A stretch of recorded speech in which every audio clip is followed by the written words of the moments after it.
Peace be with you. Friends, our first reading for this weekend is one of the greatest and most devastating in the entire Bible. It has haunted the imagination of the world for 3,000 years. It stood, even more than the Exodus story, at the heart of the Israelite religious consciousness. It's called, among the Jews, the Akedah. That's Hebrew for the binding. It refers to the binding of Isaac, Abraham preparing his own son for sacrifice.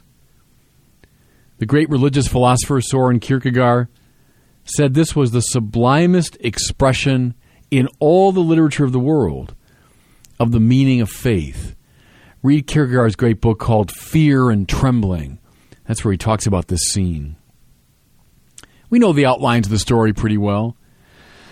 Abraham is asked by God, for no apparent reason, we're never given the reason for it, to sacrifice his son to him. His son, Isaac, the child of his old age, and more than that, the bearer of the promise. For all those years, all those decades, Yahweh had promised to Abraham, I will make you the father of many nations. Though he was an old man, though his wife was well past childbearing age, God promised, Abraham had faith. And then, against all odds, against all expectations, Isaac is born. Here was the son through whom God was going to fulfill his promise to Abraham. Therefore, and though the Bible doesn't give us the psychological details here, we can only guess at them. How utterly incredible, how utterly incomprehensible this must have been to Abraham. Though the Bible, as I say, is rather laconic here, the rabbinic commentators fill in the details of the story. How Abraham walked through 3 terrible days with his son to Mount Moriah, racked with agony and confusion. Can you imagine? Can you imagine walking with your young son? You know the purpose of this trip. He doesn't. He's probably enjoying the outing with his father. But all along, Abraham knows what's at stake. And then, on Mount Moriah, he hears that terrible question from his son. What will we sacrifice to the Lord? Where is the animal for sacrifice? How that must have torn at Abraham's heart. But the great patriarch goes through with it. He binds his son, the Akedah, he binds him to the altar and raises the knife to kill him. And only at the last moment is he stopped. The angel tells him, the Lord has tested you and found you worthy. He knows that you are faithful to him. Now, friends, I would say this. If that story doesn't bug you at the deepest level, you have not been paying attention. That story is meant to get into the crevices and corners of your mind. It's meant to get into the nooks and crannies of your heart. It's meant to bug you and disturb you, to confuse you, to confound you. That was Kierkegaard's point, by the way. Any attempt to rationalize this story, to understand it, to figure it out, it's just not going to work. You know, a couple years ago, a sort of mock trial was held. I think it was in New York City. Lawyers came forward to argue the case of Abraham. Was he guilty of attempted manslaughter? The verdict came back, yes. And, of course, wouldn't most of us agree with that? If you stumbled upon this scene, you saw a father raising a knife about to kill his son, wouldn't you stop him? And once you stopped him, wouldn't you arrest him? And wouldn't you charge him with a crime? What I love about this story is it shows the strangeness and religious seriousness of what we're talking about in the Bible. Well, how do we begin to understand it? How can we begin, anyway, to make some sense of it? Is God just capricious here, just cruel, toying with his people as a cat toys with a mouse? Does God test us in this finally arbitrary way? The answer to that, I think, is clearly no. What we have to do is we have to situate this story in the context of the great theological fact of creation. One of the most elemental affirmations about God in the Bible is that God is a creator. In fact, the creator of all that exists. Everything that exists is from God. And this means, friends, something given as a pure gift. As I've said many times before, God does not need the world in any way. God does not benefit from the world. Rather, he gives the totality of the world as a sheer grace. Whatever we have, therefore, whatever we are, is, as it were, on loan from God. It exists from God and totally for the purposes of God. How long do things exist? Precisely as long as God is pleased to allow them to exist. How long do we have what we have? Precisely as long as it pleases God to let us have them. We have talents and powers because God has deigned to give them to us. We breathe and we live because God is pleased to give us breath and life. Now, I know most of us we'd affirm that, sure, abstractly and theologically. Yeah, I know that's true.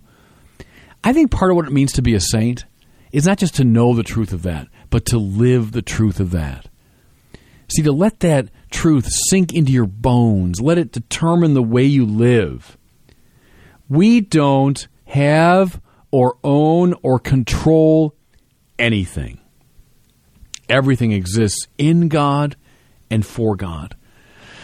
To be a saint, to be a person of faith, is to know this and to live radically out of this consciousness. Let me say that again. I think it's the hinge for this story.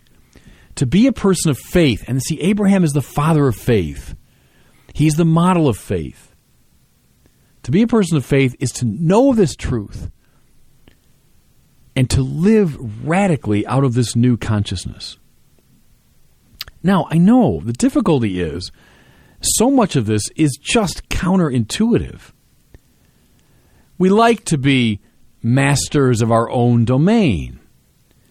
You know, we work hard for things, and so they belong to us. They're pleasing to us, and so we cling to them. We want them. We want to possess them and have them. But see, friends, the problem is this backs us into a difficult and dangerous spiritual corner. Here's why.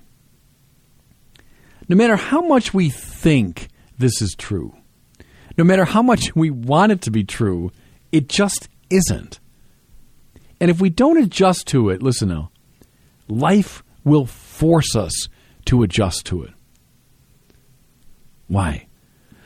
All the goods that we have, all the talents that are ours, will eventually fade away.